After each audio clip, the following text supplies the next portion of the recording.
our speaker today is Brian Yu. Brian did his bachelor's in kinesiology at the University of Alberta, and then immediately afterwards went to go work with the Canadian Sport Institute in Calgary, and that was in 2014. He then started his master's here in the HPL with Walter Herzog and defended recently in this past December. He's interested in developing reliable and valid strength and power lab testing for the upper body. And he's taken what he's learned here in the HPL and has been applying it to his practice in the lab and in the gym at the Canadian Sport Institute. So today he'll be telling us about his master's work, in vivo vastus lateralis fascicle excursion during speed skating imitation. Thank you, Olivia. So I'm excited to present to you my master's project, which really just looks at the knee extensor muscles functioning during speed skating. So today's presentation should be about half an hour. I would like to start off by telling a brief background story on what motivated this study to come to the inception. And then we'll talk about the introduction of the paper, which relates speed skating and performance and muscle mechanics. Then to wrap up the first study, we're going to essentially try to tie our findings from this study into some practical implications so athletes and coaches can utilize what we've learned here. And lastly, I would like to pivot and talk about a completely different project that we discovered during our essentially data collection stage. We noticed something very interesting about the knee extensor test, and we just did a little pilot project on it. So I started working as a strength and power coach with speed skaters back in 2015. And since then, I've been really fortunate to have worked with some of the best coaches in the world. So some of them are standing right next to me here. So when I'm not training the athletes in the weight room, as shown on the left here, I like to go out to the ice rink, go to the track to watch how they train, talk to the coaches, just discuss what they think is good, what they think is bad. And from here, I was able to observe and learn more about the sport. And because I was working with multiple coaches at the same time, I started to notice this subtle differences in how each coach treats their optimal technical model. And that subsequently influences how they structure their training both on the ice and off the ice. To give you an example, if I was to ask these three coaches next to me what they think about the skater on the left, they would most likely give me all different answers on. Some might say, hey, this skater is in the perfect skating position, while another might say, oh, she's not skating low enough to produce maximal power. So in that moment, it made me realize that even some of the best coaches in the world, they still heavily rely on subjective assessments to construct their technical model. And to me, that becomes difficult because unless I know what is truly optimal, it becomes really difficult to construct an effective training program to make these athletes truly the best they can. Around that same time, I enrolled in Walter's advanced muscle mechanics class. So for those of you who have never taken the class, one of the assignment revolves around you getting assigned a article paper, and you have to present it to the group.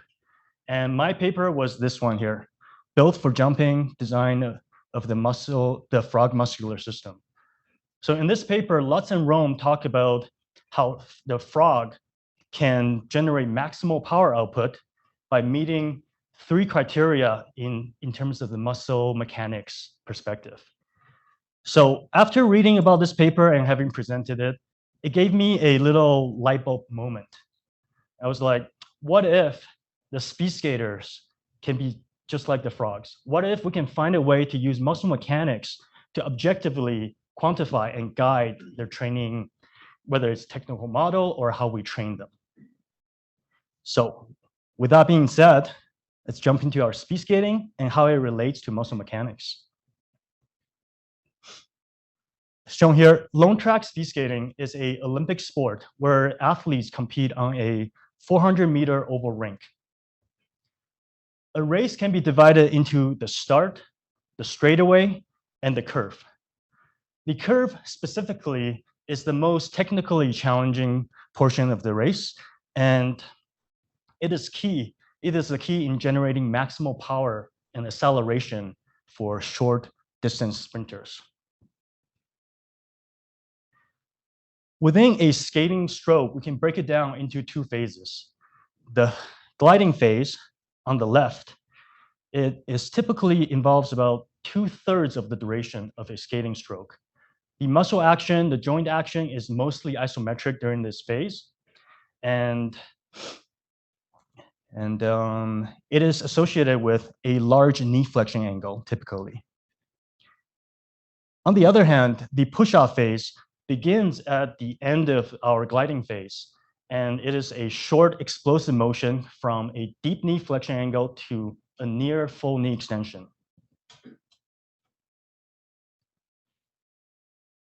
So optimal performance in speed skating can be achieved by maximizing power output while minimizing air resistance.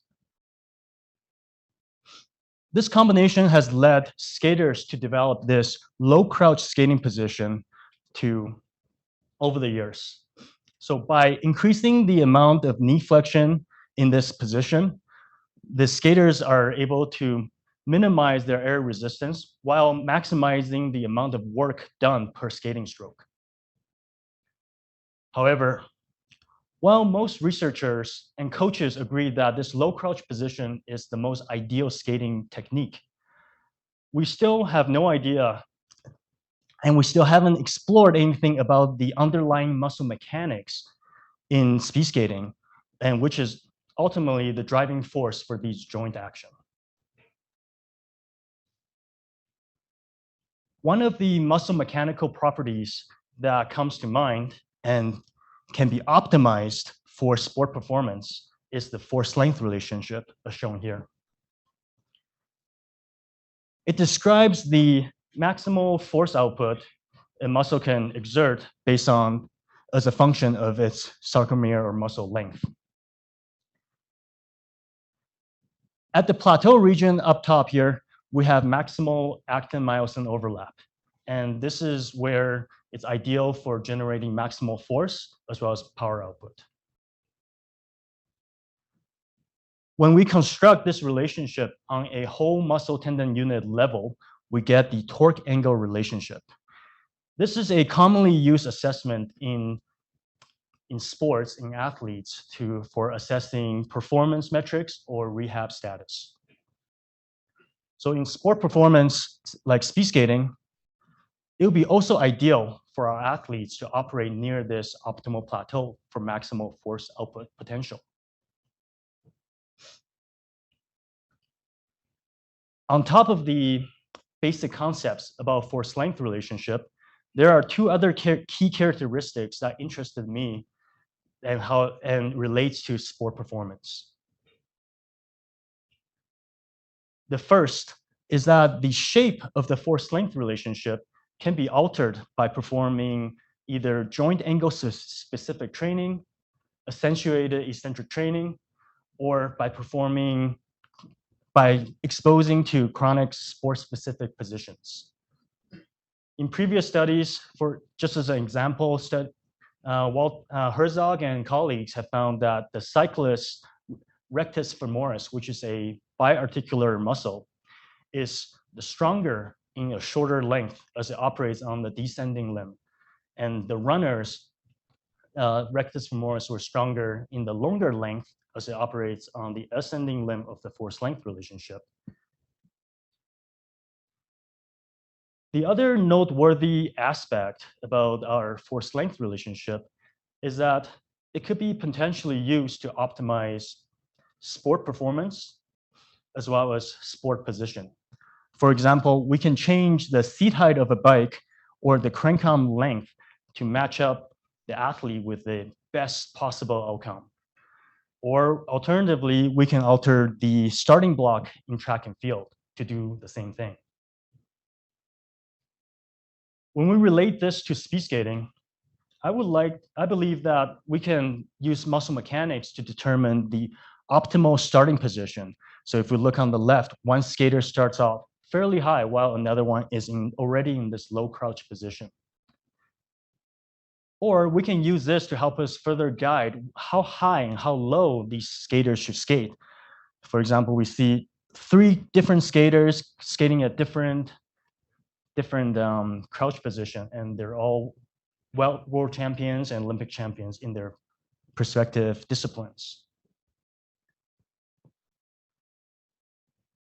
So in summary, understanding the force length characteristics of the leg muscles during speed skating could help coaches and trainers determine more effective and sport-specific ways to construct our training in the future. So the purpose of our study was to examine the in vivo operating range of vastus lateralis fascicle length during a curve imitation exercise called the turntable.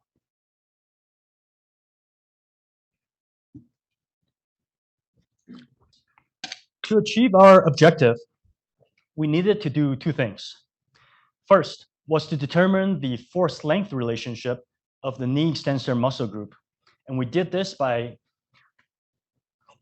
doing a maximal isometric knee extension test and 9 different joint angles.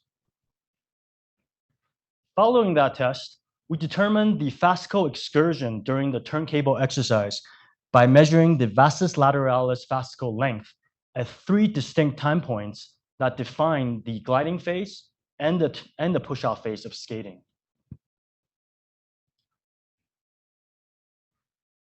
So in the first test, the maximal voluntary contraction or maximal voluntary knee extension test, athletes performed knee extension at 9 different joint angles in a randomized order. And we collected maximal knee extension torque, vastus lateralis ultrasonography, EMG, as well as the actual resultant knee angle during maximal contraction. From the ultrasound images, we essentially defined the skin aponeuroses. From here, we're able to measure the centermost muscle fascicle to determine fascicle length for the vastus lateralis.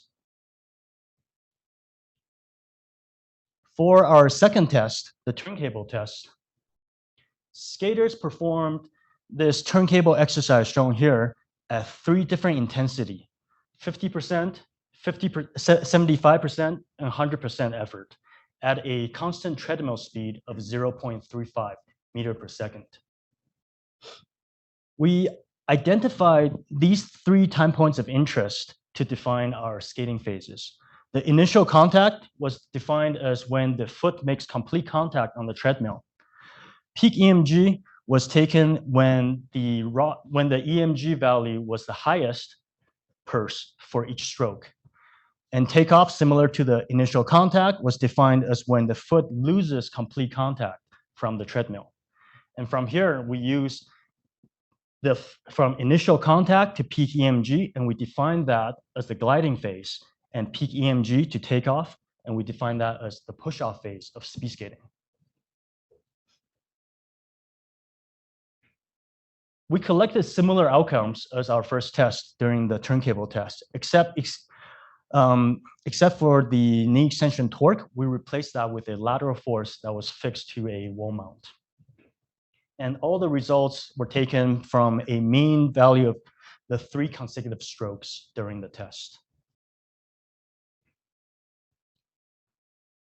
Here we have a descriptive results of our turntable test. So each column represents a exercise intensity. We got 100%, 75%, and 50% here.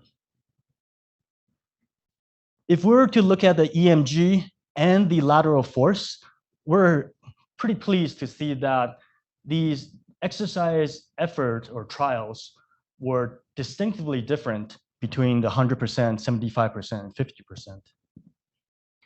And if we shift our attention to the peak EMG relative to the maximal knee extension test, we can see that even during the maximal trial in the turntable test, the vastus lateralis muscle activity was still relatively submaximal to its maximal potential.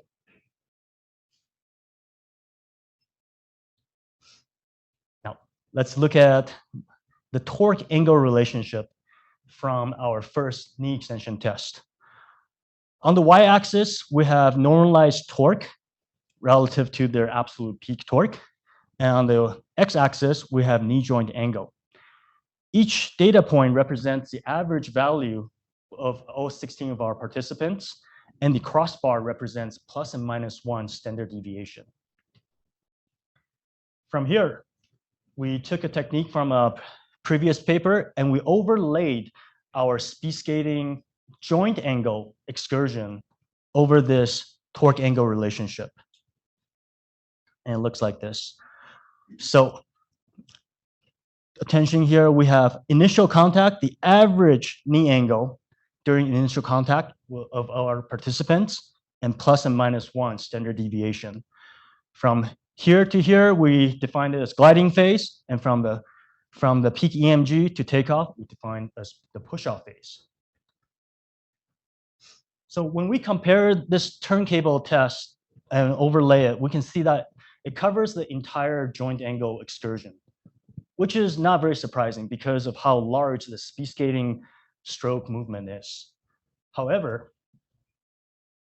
when we compare the knee kinematic in the initial contact to what is described in the literature on the ice, we can see that our joint angle in the initial contact is much, much larger during the turntable test compared to what is happening on the ice. So just at first glance, we can roughly say, hey, maybe this exercise, this dryland exercise, is pretty good for training if we're looking to develop this strength in low position. However, from a motor learning perspective or just refining technique, it might not be so good as it is not truly specific to the skating movement. All right, for our main objective, we calculated the vastus lateralis muscle force and plotted it against the normalized fascicle length. So muscle force, once again, is normalized to the peak, and the normalized fascicle length is normalized to the respective peak optimal fascicle length for each participant. And the same thing, the crossbar represents plus and minus 1 standard deviation. When we overlay our turntable muscle fascicle excursion over this force length relationship, we can see that very clearly the gliding phase sits on this weaker descending limb, while the push-off phase straddles almost perfectly the top 3, the plateau region of our force length relationship. However, this is for we're comparing a maximal force length relationship to a maximal effort trial. If you remember earlier on the table, we saw that the muscle activation during the turntable exercise was actually submaximal to their 100% muscle activation. And we know that the force length relationship in the submaximal state has lower force output, and it shows a shift towards the right, which is showing the optimal fascicle length will be shifting to a longer length. So what we did to account for that was we adjusted the force length relationship to their respective muscle activation level. So you can see, for example, if we look at the 75 effort trial, the force is depressed all the way down to around 50%, and the optimal length went from about 100% of the original length to roughly 108% of the fascicle length. And from here, we just overlay each trial's fascicle excursion. And what we found was pretty much we saw the same thing. The relationship, the push-off phase and the gliding phase still sits in roughly the same region. So from here, we concluded that since the push-off phase of the skating stroke is responsible for generating the most amount of force and power output, it appears that our skaters are utilizing their muscles pretty optimally on the force-length relationship. So this allows them to produce maximal power output, and it is especially advantageous for skaters who compete in the shorter distance, as the curve requires them to generate the most amount of acceleration. However, to achieve this optimal push-off phase, the skaters have to settle for a suboptimal gliding phase. By being on the descending limb of the force-length relationship, the gliding phase has a reduced capacity for force output, thus increasing the metabolic cost per contraction. So from a practical standpoint, I believe that for long distance skaters, this is pretty bad. This is not very ideal, as fatigue is a key performance limiting factor in their races. So combining with this disadvantage in the muscle from the muscle mechanics, and combining that with the fatigue that was already built up in the nature of the isometric contraction, as well as the blood flow restriction effect during skating, I believe that this adds on to their fatigue. So looking at these results, it led me to believe that there's still a potential untapped potential in long distance speed skaters from a muscle mechanics perspective. For example, I would recommend coaches or athletes to perform either joint angle specific training or accentuated eccentric training to move up their strength capacity in the longer muscle lengths. Or alternatively, long distance skaters could perhaps start to think about skating a little bit higher, like this world champion and current world record holder is showing here. So by skating a little bit higher, we're effectively shifting the operating muscle length from this descending limb closer to the plateau region, thus perhaps increasing force output and decreasing the metabolic cost. So this study, to me, showcases a proof of concept that we can use muscle mechanics and relate it to specific sport performances and help us make further feedback, such as future training or technical guidance. So that concludes our first study. Now we're going to pivot into this technical note type of study that talks about the vastus lateralis fascicle shortening during maximal isometric knee extension.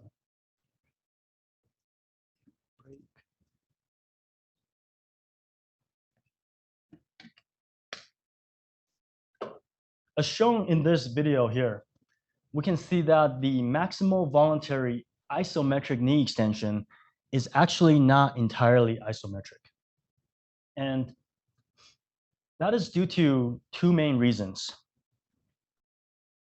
Number one is that the muscle fascicles goes from a passive relaxed state to an active state during this isometric contraction. And to go from the passive to the active, muscle fascicles has to shorten. And the second reason is the inevitable shift in the joint angle coming from both equipment compliance as well as human soft tissue compression. With these two factors in play, ultimately it affects the accuracy and reliability of our force-length relationship testing. So the purpose of this study was to quantify the amount of vastus lateralis fascicle shortening caused by either force production or knee angle change. We recruited 32 strength-trained participants for this study to perform the same knee extension test as the first study. We measured knee extension torque to identify both the passive state as well as the maximal contraction state of the muscles. We then measured the change in joint angle using the software Dartfish. And lastly, using ultrasonography in the same way as the previous study, we're able to measure muscle fascicle length. And we do the measurement at both the passive state and the maximal contraction state. For example, on the left here, we have a muscle at 82 millimeters during the passive state, and in the same trial during the contraction, we can see that the fascicle shortened all the way to 49 millimeters. Now, I would like to explain how we analyze the data to quantify and distinguish fascicle shortening from force versus joint angle change. So here we have a individual participant's force fascicle length plotted on the y-axis and the measured knee joint angle on the x-axis. The passive state data are in the blue and the maximal contractions data are in orange. So for example, if we look at the 40-degree knee flexion trial, the measured knee angle is actually at 43 degrees, and it finished around at 32 degrees, while the fascicles shortened from 82 millimeters to 49 millimeters. As a result, this black arrow now represents the total fascicle shortening from both force production as well as knee joint angle change. Next, by using a second-order polynomial estimation and assuming that there is absolutely no knee angle change during the contraction, we're able to measure the fascicle shortening from force only. From here, it's simply taking the difference between the total fascicle shortening and the fascicle shortening from force that we can obtain the fascicle shortening from knee angle change. So we applied this method to the entire sampling population for each joint angle trials. So from that, we get the final results. We're going to first look at the fascicle shortening from force only. As highlighted in the red box here, our x-axis is the resultant joint angle, not the actual dynamometer trial setting, because we found an average of 11 degrees knee flexion difference between the actual angle versus the setting.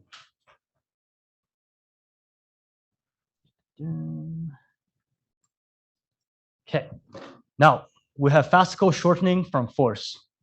As we can see that the greatest amount of fascicle shortening from force occurs at the most extended knee angle. And from there, it shows a regressive trend. So we have less and less fascicle shortening from force as the muscle tendon unit length increases. Looking at this trend, we believe that this is likely influenced by the increasing in stiffness in the muscle elastic elements as we lengthen the muscle length.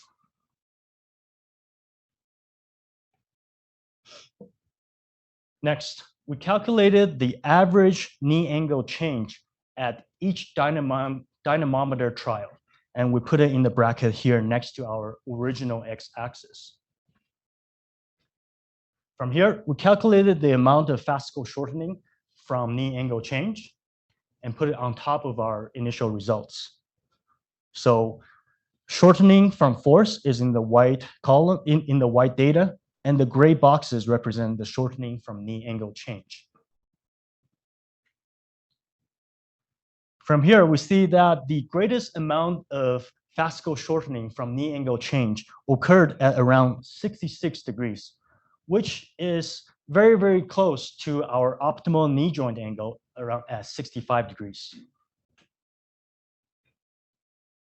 And by converting the shortening from each factors into a relative value, we can see that the fascicle shortening from joint angle change could result to as much as 58% of the total fascicle shortening, which is quite significant considering that it's not truly helping us produce meaningful force into the test.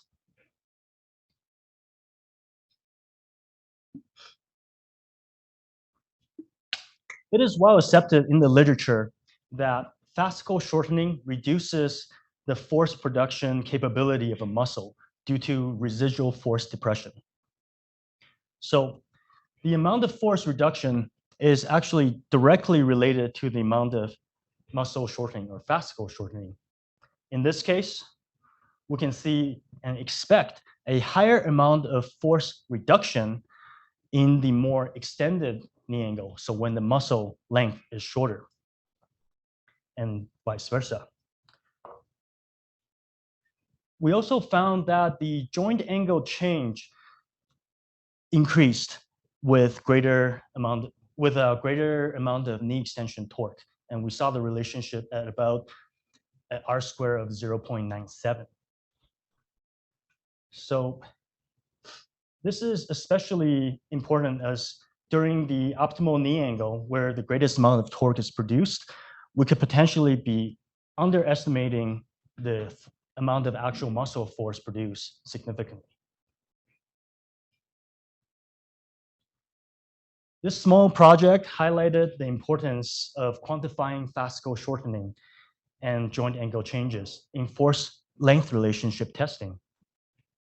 Because muscle forces could be non-uniformly underestimated due to the unique interaction between muscle length, fascicle shortening, as well as the resultant force depression effect.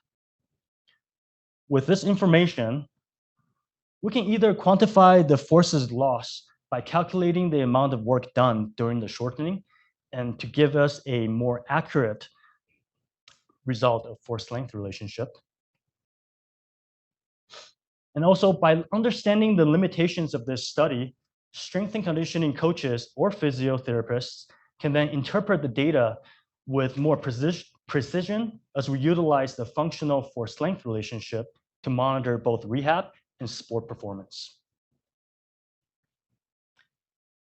And lastly, if anyone's into designing equipment, this information gives us a better idea on perhaps future equipment design, such as maybe making the padding of your equipment a little bit stiffer to reduce the joint angle changes.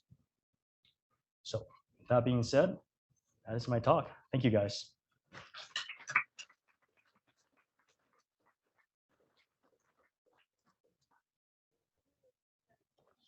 Hi, Tim. Hi, great presentation. Enjoyed it. On the committee, we're doing a lot of speed skating research. He's from my own university in Amsterdam. Yeah, of course, your research had a lot of overlap with my own, so that's why I have quite a lot of questions. Where to start? Okay, so first is a comment. So you showed that you have about 2 centimeters of length change with the vastus lateralis in your isometric contractions. And I also observed this. And I just want to point out that that is in contrast with the stiffness used in typical muscle models, like hill-type muscle models. They typically assume a 5% length change of your elastic tissue at maximal force. And it comes down to about 1 centimeter total. Yep. At maximal force. And you have about double that. Mm-hmm. Yeah, so do you have thoughts about that?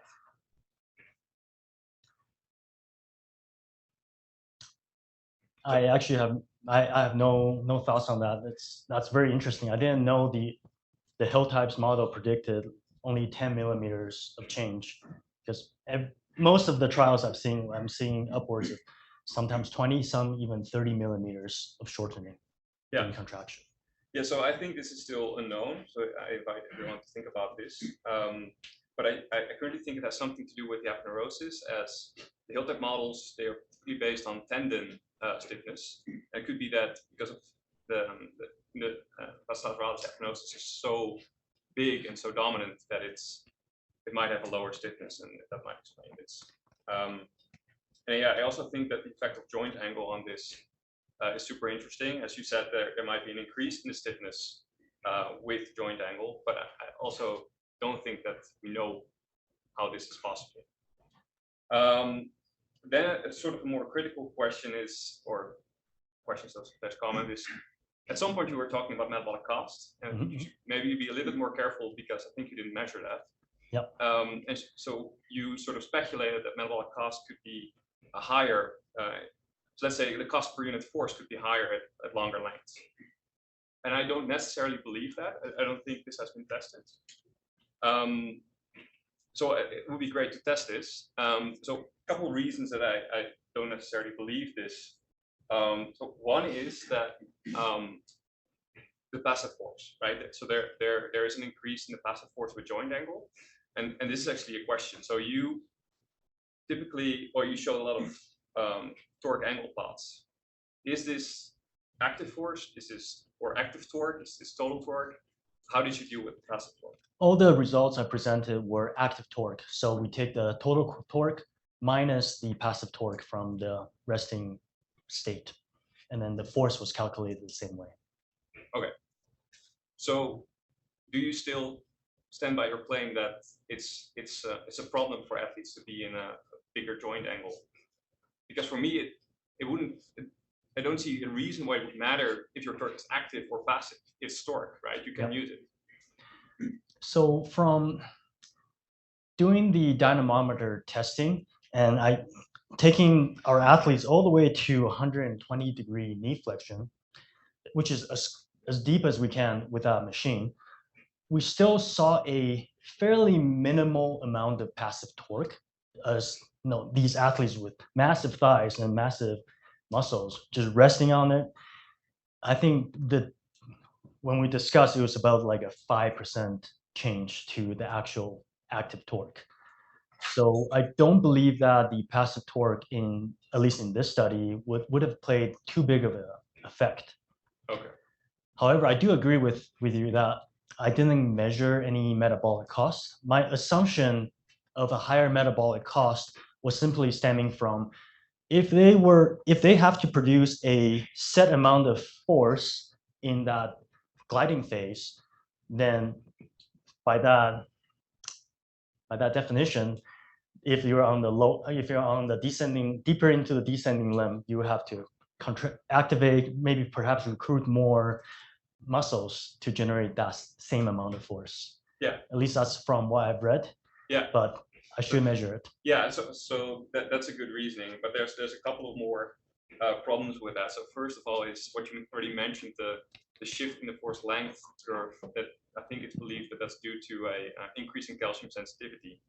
So with these longer lengths, you have an increased calcium sensitivity. Mm-hmm. That would mean that you need less calcium to produce force, and calcium costs energy because you need to transport that. Less calcium, therefore, means less energy cost. Yep, that's a good point. That's why I asked you for that paper when you were doing the metabolic cost study. Yeah. It's unfortunate. So for my paper, I investigated shorter lengths. So there's an increase. I think Jared also showed this. There's an increase in cost with shorter lengths. But I just chose to only investigate the ascending limb. So I unfortunately didn't collect the ascending limb. Can I just ask? Because I think it's interesting, that so let's say I need to produce a certain amount of force, and I'm at optimal length. That requires 50% of my muscle because I'm at optimal length. Now I'm halfway down the descending limb, so I've only half overlap, and therefore I need to activate my entire muscle fully to get the same force. So since human muscles are composed of slow and fast twitch fibers, let's assume I have 50% slow and 50% fast. Then at optimal lengths, I only need my slow twitch fibers, which are energetically much more efficient, whereas down halfway, I need to recruit also my fast twitch fibers, which we know are energetically less efficient in handling aerobic pathways. So I think I fully agree with you when you think about it just in terms of all muscle fibers are the same, and and we have the same number of cross bridges interacting because we have the same force, then you would think, yeah, that would give out the same metabolic energy. But when you think that not all fibers are equal in how they handle metabolic energy, I would assume, although I don't know that, I've never done the measurement, but I would assume that it actually would take more metabolic energy for a fully activated muscle to produce the same force compared to when you're optimal lengths and you work only with fast structural fibers.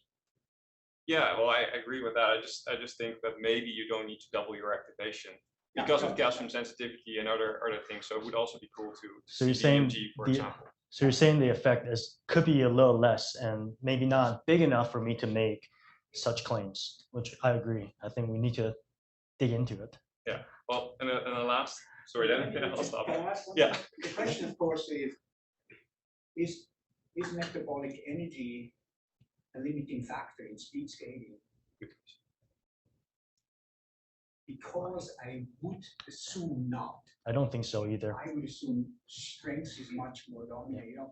If I'm a marathon runner or a cross-country skier and I have an enormous aerobic capacity that can handle any metabolic cost that you throw at me, if I have spindly legs, I'm still going to be a bad speed skater because I just don't have the strength. Yeah, you're correct. They've shown that VO2 max is less of a predictive measure in speed skating performance because the muscles just essentially just give out before the heart is at capacity. So I guess my assumption was that if we increase the metabolic cost in, say, the thigh muscles, we're bringing the leg muscles closer and faster to fatigue during a race. But I am not sure if that's correct or not. Interesting though, because then you talk about metabolic cost and you talk about what it might cost you, but I think I would assume that if I skate lower with a more flexed knee angle and try to be very low, I just intuitively would assume I get fatigued faster, even though it might not require more energy. But there's other factors going on. Yep. Yep, I agree. The lower you skate, intuitively, you have to produce more torque or more muscle force to hold your body weight in that position.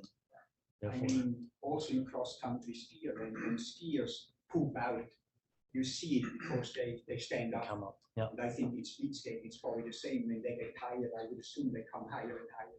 Yep, that's exactly what the studies have shown us. And good speed skaters have the capacity and ability to stay low compared to their junior skaters or sub-elite counterparts. They tend to come up during a race. And it's probably a torque thing. You go in a lower squat, you probably need more of a knee extensive torque. I agree. Yeah. Okay, Jared. I hate to piggyback on Walter's Yeah, question. that's all right. I have to ask you about all the costs too. So to Walter's point, can you actually get down to 50% force on the descending leg? It doesn't look like on your force length relationship, the joint configuration allows you to get 50% force on the descending leg. So I think the fact that if you could, then I would agree that probably long legs consume more energy, maybe. But you can't get that far down. No. Also, so people have measured. It's not published, so I won't say it, but people have published that the difference between short, optimal, and long lengths, and they find that long and optimal are not interconnected, less costly. In fact, short lengths are more costly than optimal. And then I think it was this slide where you mentioned the on-ice performance, where the initial contact is actually on the plateau region. So in speed skating, even if we assume that long length is more costly, speed skating are not actually on the same way. Well, During the turntable test, they might. Yep, that's true. So that was one of the question I asked myself.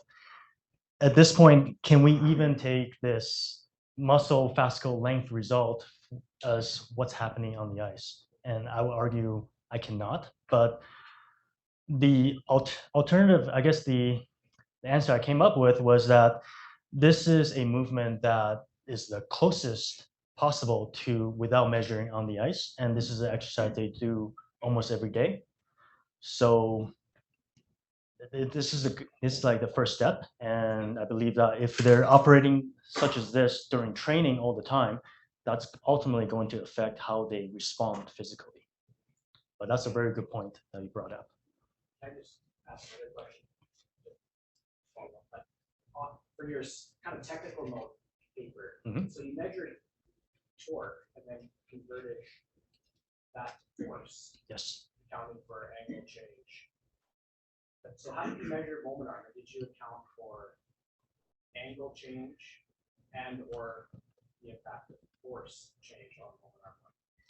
How did you do that? So the moment arm I took was from a paper that did in vivo MRI to measure moment arm at the full range of motion. And I essentially calculated the torque with its respective moment arm at this joint angle, and then calculated the force. And I did that for both passive and active. Did you account for the change in moment arm as a result of the increase in force? I would say the method, by doing that, it does, because the passive force will be calculated from a moment arm in, say, this position, while the active force was calculated using the moment arm calculated at this joint position.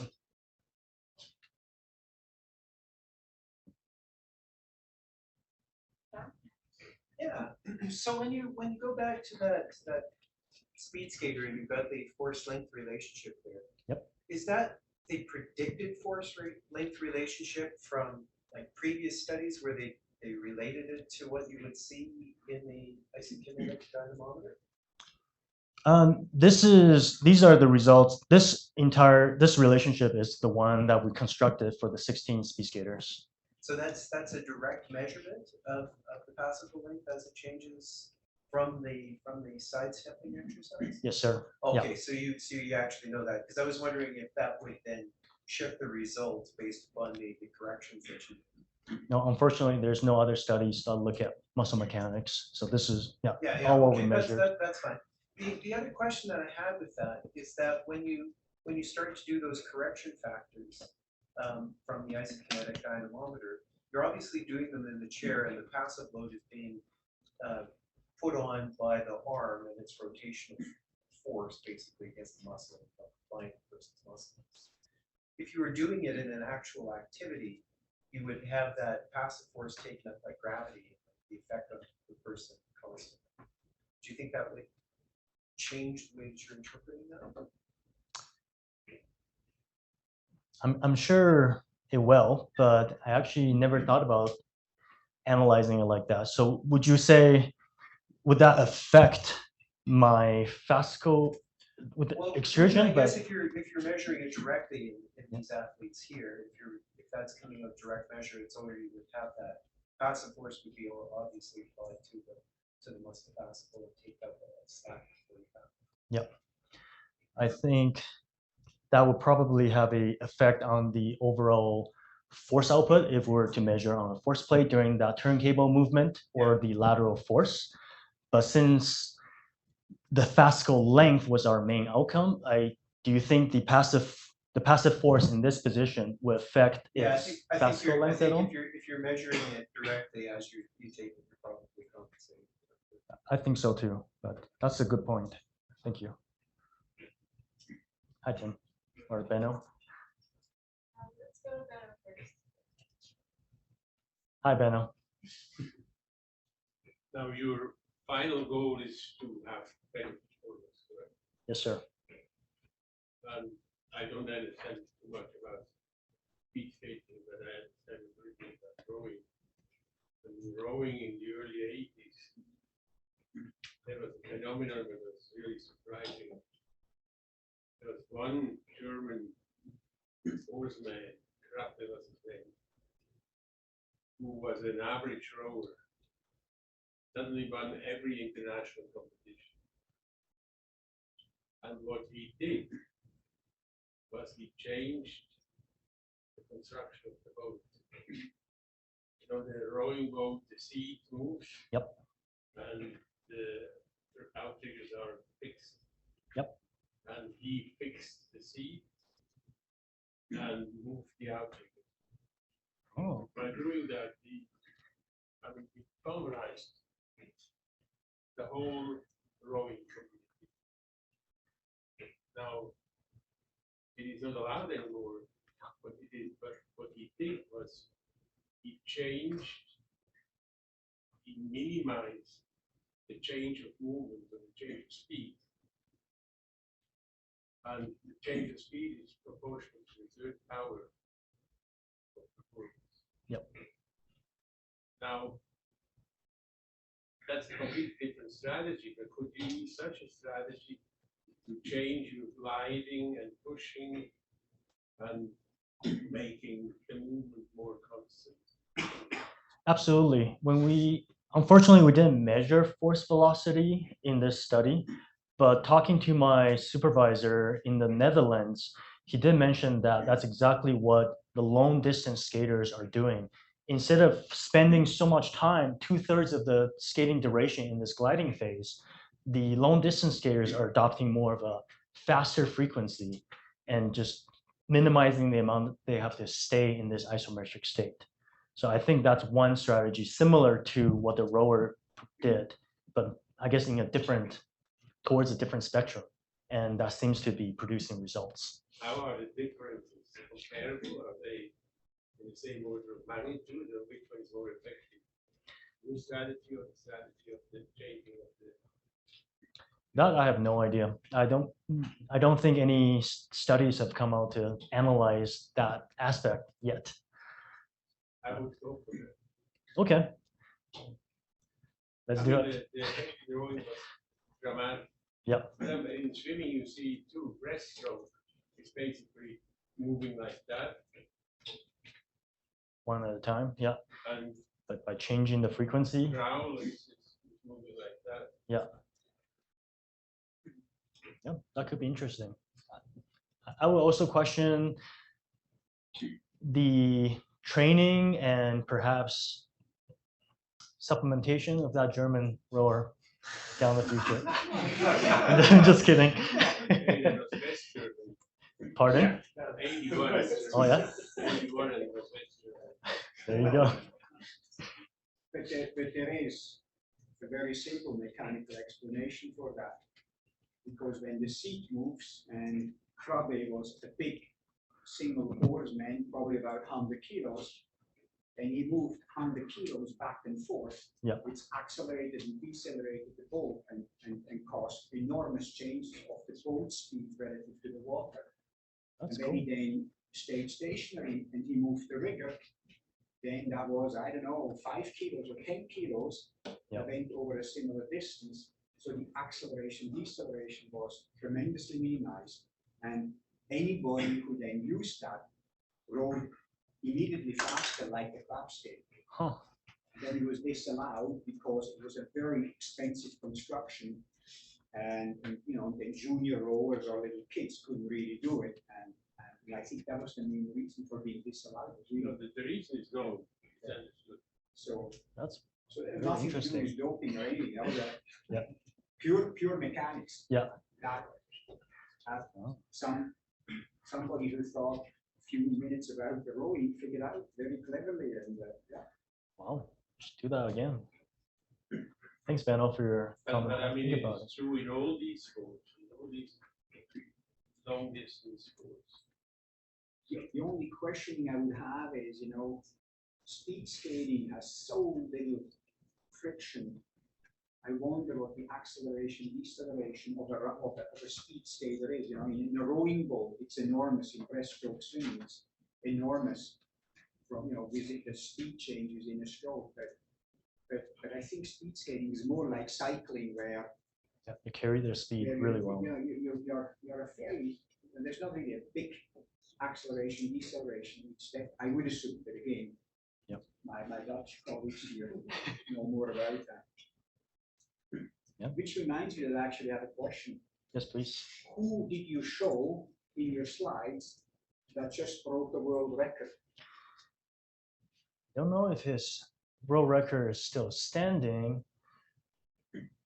This is a Matt chime in. I think he's Norwegian, or he could be Swedish. So his name's over here. He actually publicized his entire training regime titled "How to Skate a 10,000 meter race," and he documented the entire training. This man essentially runs a marathon like twice a week during the summer, and that's how he proclaimed. I've broken the world record recently as well, but I'm asking the Dutch people here. And since I'm a track and field athlete and don't know anything about speed skating, it probably would have to be a track and field athlete. Could be. So who did you show that's a track and field athlete? In the introduction, that was a Dutch elite 400 meter 400 meter runner. And she just broke the indoor world record. Oh, I didn't know that. 400 meter run, fence to goal. Yeah, I chose that because my supervisor is Dutch. So get some bonus points. I'm Dutch. Yeah, no, my committee member. Sorry, my committee member. Oh. This is actually a Dutch name, so this is probably an immigrant. Yeah. Oh. Yeah. Yeah. Oh yeah. Yes, Everything Matt. Vander. It can't be Norwegian because his name doesn't end with son. So. Yes, Matt. Snaps. Nice presentation, Brian. Thank you. Great to see it. So I have a couple of thoughts first, and then I'm going to ask a question. But one of the things I think in skating, and the thing that's often overlooked, is how much blood flow is occluded when you're in those low positions. Yep. And we often overlook that because those positions, like when you shut down blood flow to a muscle that needs oxygen, it certainly brings on changes technically in terms of your capacity pretty quickly. Yep. So it's one reason why, just like swimmers, they always say that swimmers need this inordinate amount of swimming volume so they become efficient at this non-efficient or this irregular pattern of movement that we just don't do in normal life. And maybe speed skating is the same. It's so irregular to be crouched over and hunched, and you have to adapt to this. So you have to get exposed to lots of skating and all that other stuff. But I've always remarked that even in Calgary, where we've got ice for 10 months of the year, rarely do you see skaters skating year round, although it's changed quite a bit. Yep. And so they do a lot of these funny movements like imitation exercises, and you highlighted this one here. I was really amazed at looking at your torque joint angle relationships and some of the other properties, because if you ask me, it seems nothing like skating. It's almost like this entirely different movement where they're at these incredibly flexed knee joint angles. They're doing things with all sorts of different positions. So I know one of your goals was to make practical recommendations. Yep. At the end of all your work, if I was a speed skating coach, would you tell me I should keep in turntables or take it out or modify how I do it? And how do you see the connection between what the skaters actually have to do, yep, the emerging technique, which you talked about, and this imitation exercise? Great question. First, I would ask the coach, I would clarify what the goal of this imitation exercise is. So how I see it is imitation exercise, such as the turntable, is done typically for two main reasons. And they can be together and they can be kind of separate. One is for technical aspect, getting into the skating position, getting the timing down, and getting that feeling of holding a lateral G-force during the curve. Another approach for any kind of dryland exercise is simply to develop muscular strength and muscular endurance in this position. So skating coaches call this strengthening position. And that's one of the biggest term they'll throw around. This guy's good, but they're not strong in position. So I believe once we hash out what the goals are for the athlete and for the coaches, then we can make better recommendation. For example, if I'm looking to develop a skater to be stronger in the lower position, let's say this skater is really lazy. He or she skates like this, and we want them to be ideally here. Then perhaps I would actually design the turntable exercise for them to train, not just at this ideal position, but actually lower, recognizing that muscle activation is a little bit lower in this body weight exercise. So hopefully that'll transfer into gaining the strength in that ideal position. However, if we're looking for a technical aspect, both timing, specific position on the ice, then I would say the way that my 16 speed skaters performed the turntable in the lab was not very ideal. And in a way, the study design was not ideal because I limited the treadmill speed to 0.35 meter per second, which is much, much slower than what's actually happening on the ice. But this is how they train. This is the speed that during pilot I decided they're always going to go this nice and slow, work on positioning. So I would say technically not ideal. For strength, there is a place and time for it. Maybe one of the things we were thinking about early on for an imitation exercise, because we knew we couldn't do the ultrasound on the ice, but another one we were thinking about initially was a slide board exercise, and we were thinking that that actually would probably be more realistic to the actual skating, whereas this is, you're right. I would agree, if we did this in actual skating or in a slide board, I think the results would look quite different. Well, that was my initial thought. I mean, obviously, it's hard to process all the information in a short talk where I'm trying to look at the videos and match it up, But I was just really amazed I was trying to look at the point of initial contact, exactly like Walter said. When they put their foot down and they're in this like extremely angled position, just the massive change in the fascicle architecture at the point of touchdown, and then how that correlated with their joint angles. And it just seemed to me like, I was like, that doesn't seem like skating at all, especially when you see the distance skaters gravitating to these other shorter, choppy positions. Still, with sprinters, they get nice and low thing. Yep. But that's interesting to think about how you can devise a better exercise. Yeah, perhaps this is a good one to tell coaches how to, or inform coaches on how they can structure their dry line differently. Yeah. Yeah, thank you. Yes, Tim. So just a comment for this slide. Yeah. I think so. You extrapolate the dash line downward. Yeah. I think at some point you're going to see passive force, right? So like typical model assumption is that 150% fascicle length, passive force equals active force, I think. Yeah. So at one point you're saying passive force would just take over, and yeah, I could see that. Yeah, I only did this extrapolation just so we can roughly see where in the initial contact is, but I haven't come across any studies that were actually able to measure in vivo fascicle length past beyond a certain point. Yeah. So I'll be very curious to see what happens then. Yeah, it is extremely difficult because the fascicle pennation angle becomes very small. Yeah. So the fascicles are virtually not pennated anymore, and then you cannot see the whole fascicle in one image. Yeah. So you have to do like panoramic imaging or something like that. Yeah. Can you do panoramic imaging? I guess you just have to hold a isometric contraction long enough for that imaging to be completed. Is that correct? Yeah, I think so. Yeah. That'd be Why don't you awesome. just make a bigger sensor? I know, right? Just use 2 probes. Yeah, that's Yeah. what some Japanese researchers did. Yeah, do that. And What? Andrew? We have an online question here. Go ahead, Venus. Oh, Venus. Hi, Brian. Sorry, I could not be in person. That's okay. Do you hear me? Oh, okay, that's good. I'm obviously not a skater, let alone speed skating. But my question is, how much of these contractions are isometric during speed skating? I'm asking because maybe you are reaching those long fascicle lengths after an active stretch contraction. And so you talked about residual force enhancement, force depression, but I would talk about residual force enhancement.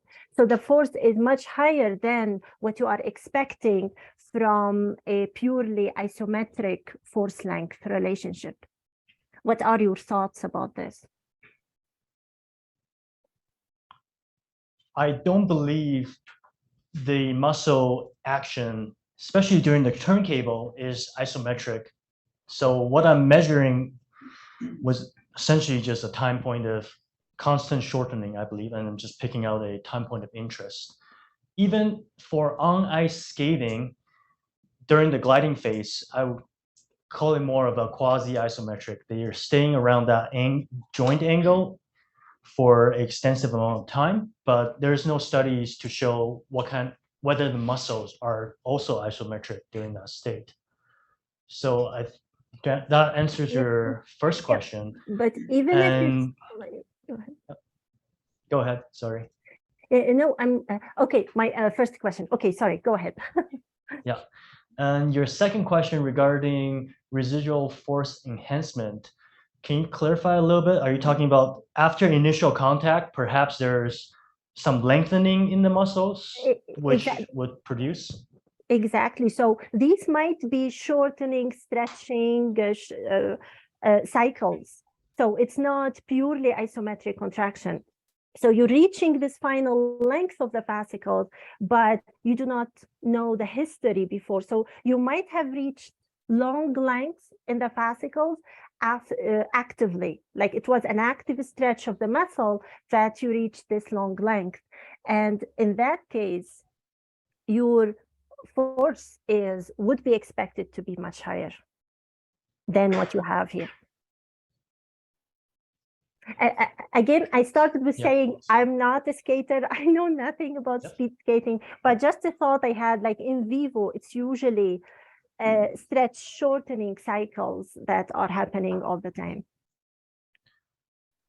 Yeah, I could see that being in effect for especially the initial contact. Perhaps they are pre-activating the quadricep muscles prior to touching down onto the ice or onto the ground.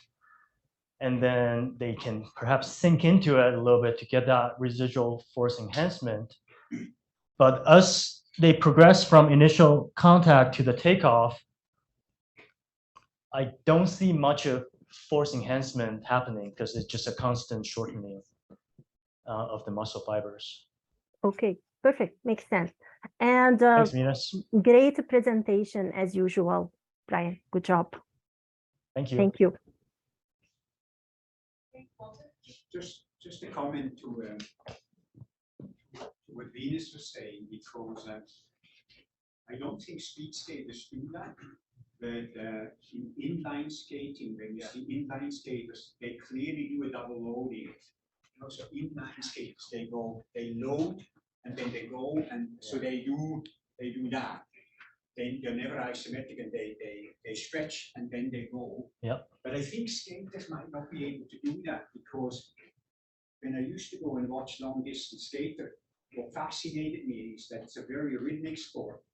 When you watch a world record holder, they will do the exact number of strokes on a straightaway so that they can perfectly enter the curve, because they don't want to be on their inside leg when they go into the curve and push to the outside. They want to be on the outside leg right as they enter the curve. So it's like hurdling. You need to have the timing perfectly done, so they are not completely free in how much they can glide.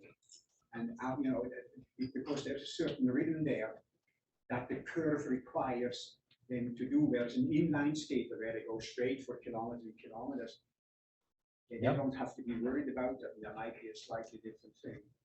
And then, of course, the curve is very different anyway. But when Venus mentioned that preloading, you know, that eccentric contraction before push-off, in inline skating, that's really done. Or at least it looks like they do that. I wonder if we can see that, say, right before the push-off phase in on-ice skating. I haven't noticed it, but perhaps they do that a little bit of that loading, but Not sure if that's for positional or just muscular power. It's all muscles. It's always You muscles. do everything. But there was a speed skater in 2002, Casey Bouillet, who was a world champion level inline skater, Mhm. who transferred over to speed skating, and he did exceptionally well. And I don't know if anybody who knows speed skating history would remember that, but like his skating technique as an endurance athlete was quite a bit different on the straightaways. Like he was much like a lot of the times the skaters at the time, like they would always train for these like tabletop side to side movements with not so much of this. And Casey had much more rhythm and lack of better word bounce, right, in his stride. And I seem to feel like some of the Dutch skaters seem to skate, like the long distance skaters also seem to have different, like they're not that perfect side to side. There's a little bit of more like using their potential energy as they skate. Could be wrong. Yeah, I could see that. There's a lunch on that today, but Oh, we can watch some videos later. Right, that would be something to think about. Technically, shouldn't we try to potentially do that also from a block flow perspective? Might actually have. I always remember that being one of the biggest issues, and I don't know if it still exists, but skaters in the oval for this were made a rash at one point of skaters developing compartment syndrome in their shins. And there was all sorts of thoughts on like why this happened, and a lot of times it was coming back. One of the ideas was just that blood flow thing. So I don't know. Anyway. Yep.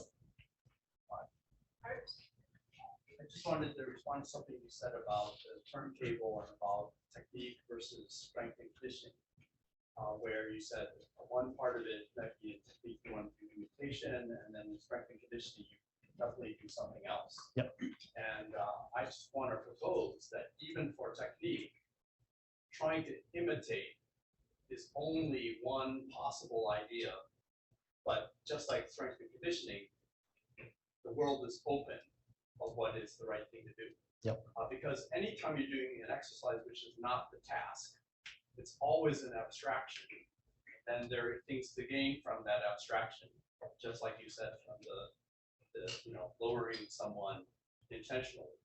And so, maybe it's a starting point. Let's try to imitate the technique. But really, I think I would be shocked if that actually was the optimum. And then if we just sort of open up the world, the space of possibilities, most likely the optimum for performance would be something different from exactly trying to imitate. Just What's as a happening. way to think about it. Thank you very much. Yeah, that's a meaningful comment. I fully agree with that. Yeah. So just looking at your isometric contractions, say like you have them sitting upright in the chair. Yep. How much do you think you change that if you actually put them into more of a speed skating position? Because the rec fem is already a lot longer in a vertical sitting position than it is when you're punched forward at the waist. So you're with the rec fem being a bi-articular muscle, how much is it contributing to your overall curve, and how much would it shift it, changing your upper torso in your isometric state? Yeah, that's one thing we thought about as well. I think by changing let's say we change the hip joint angle, which we conducted our isometric testing, it would most likely have a systematic effect on our force length relationship. So I could see it perhaps shifting the entire curve slightly to the right or left or higher or lower based on how we position the hips. But I think for our main outcome, trying to match the length of our BL, I think if the change is significant, it'll definitely play a part. But the whole thing is your isometric force you're recording isn't the BL force. No, it's not. It's all of the quadriceps. So getting the body, because that would be the big difference between your cable pull person's punched forward leaning. Yep. Which is altering the length of all the muscles, and each muscle activates differently. So on one's research showed that can alter the group force production. Yeah, that's a good point. I guess going back to like one of Walter's study, I believe Walter, you looked at cat muscles and you found knee extensor muscles and you found all four muscles to share similar moment arm or similar force length relationship across the board. And so based on that, if that extrapolates to human knee extensor muscles, perhaps it wouldn't play such a big effect, but I think it will still change something. But that animal was pinned in a given configuration every time. Yep. So if you alter that hip pinning angle, you alter the RF. So it's only valid for that one hip angle. Yep. Like, did you ever think about maybe doing that in some sort of iso squat? I did think about it. Yeah.